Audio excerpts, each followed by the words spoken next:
I was on a panel last week around pretty privilege and desirability politics, and it was so good I had to bring it here. It wasn't like, oh my God, being pretty is so hard. Like, that's not what the panelists were saying. It was not at all like that. It was actually a really robust and powerful conversation, so much so that I want to get your thoughts on it. And the first question asked of us was centered around, I don't quite remember, but it was centered around like, why is it bad for or harmful for Black women to participate in desirability politics?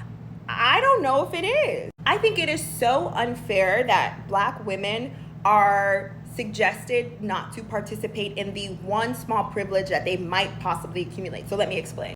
Black women are systemically disenfranchised, right? Women are disenfranchised, women of color are disenfranchised, Black women are systemically disenfranchised on so many levels. Socially, politically, economically, we can go on. If Black women want to participate in gaining an incremental percentage of privilege, right?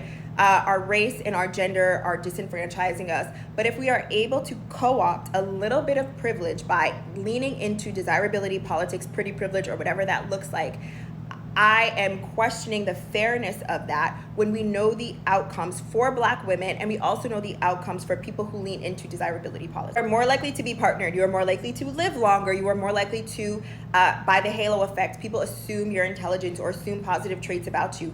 You are less likely to go to jail, and if you do go to jail, you go to jail for a shorter sentence if you are adhering to the Eurocentric, very problematic versions of desirability politics.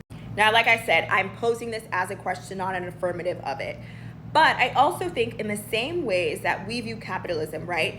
It is harmful, it is dangerous, and I view desirability politics in that same lens.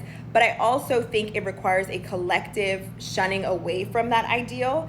And I think it is harmful to ask Black women to lead that shunning of desirability. Someone else brought up a really interesting point of, if we are choosing to decenter the male gaze and opt out of desirability politics, fine, but are you aware of the implications of that decision? Meaning, sure, do it, but are you aware and are you okay with someone never holding the door open for you again? You never getting a free coffee? Are you okay with essentially becoming invisible in the spaces that you exist in? And let me be super, super clear, because this is the internet.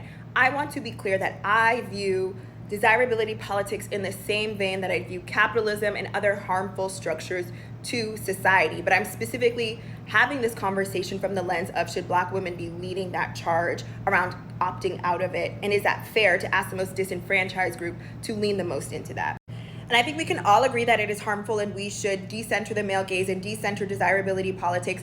But I want someone to tell me what that actually looks like in practice. And then lastly, I have a free ebook coming out that talks everything about the glow up journey, that talks about how to up-level your spiritual, mental, physical life. So click the link in my bio.